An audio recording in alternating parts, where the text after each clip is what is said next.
Монгол шуудан төрийн өмчит хувьцаат компани 34%-ийг Монголын хөрөнгийн биржээр дамжуулан хувьчлах гэж байна. За ингэснээр төрийн компаниг түмний оролцоотой болгож хөрөнгийн зах зээл дээр олон нийт хувьцааг нь авч болох дэлхийн жишгийг тогтоох гэж байна. Улсын хурлын 2015 оны 70 дугаар тогтоол, засгийн газрын 2015 оны 330 дугаар тогтоол, төрийн өмчит хорооны 2015 оны 594 дугаар тогтоолын дагуу компани 34%-ийг нэгж хувьцааг нь 185 төгрөгийн үнэтэйгээр нийт 33 сая 859 мянга 363 ширхэг нэмэлт хувьцаа гаргаж 6 тэрбум 263 сая төгрөг татан төвлөрүүлэх замаар хувьчлахаар төлөвлөжээ. Шуудангийн салбар нь олон улсын жишгийн дагуу стратегийн салбар учраас 34%-ийг нь хувьчилснаар үлдэх 66% нь төрийн мэдэлд байх юм а. Ингэснээр шийдвэр гаргах эрхэм төр тээвэр үлдэнэ. 34%-ийг нь Монголын хөрөнгийн биржээр дамжуулан олон нийт хувьцааг нь авснаар олон нийтийн оролцоотой буюу хариуцлагын тогтолцоо нь сайжирч төрийн хаалттай компани биш ил тод нээлттэй хувьцаат компани болно гэж Underwriter хийж буй компани тооцоолж байна. Монгол шуудан компанийн хувьцаа арилжаалах хугацааны тухайд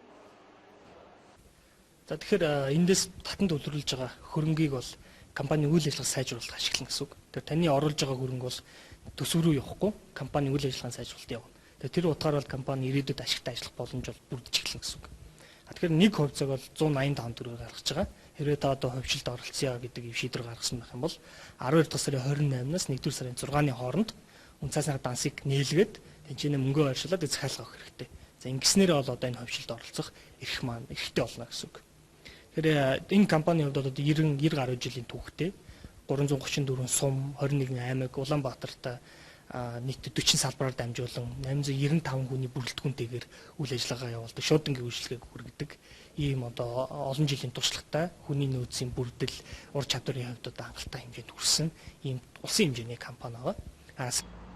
Олон нийтээс хувьцаа хэлбэрээр татан төвлөрүүлэх хөрөнгөөр авто замын логистикийн үйлчилгээг нэвтрүүлэх юм байна. Энэ нь холын аймаг суманд ганц 2 шуудан илгээх гэж зардал гаргахын оронд ачаа тээвэрлэлт болоод шуудангийн үйлчилгээг зэрэг үзүүлэх зорилготой юм байна.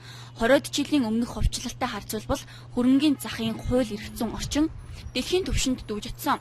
Хүмүүсийн мэдлэг мэдээлэл өндөр болсон учраас төрийн компаниг хөрөнгийн биржээр хувьчлах нь оновчтой гэж шинжээчид үзэж байна. Монгол шуудан төрийн өмчит хувьцаат компани нь 94 жилийн түүхтэй 100% төрийн өмчит ангиллын лиценз бүхий Монгол улсын шуудан үйлчилгээний ууган байгууллага. Өдгөө дотоодын шуудангийн зах зээлийн 95%-ийг дангаараа эзэлж байгаа. Олон улсын буухай шуудангийн зах зээлийн 30%-ийг эзэлж байна. Монгол улсын 21 аймаг 334 сумдын салбар Улаанбаатар хотын 40 салбартай боловсон хүчин сайтай төрийн компани гэгдэж байна. Монголын аялал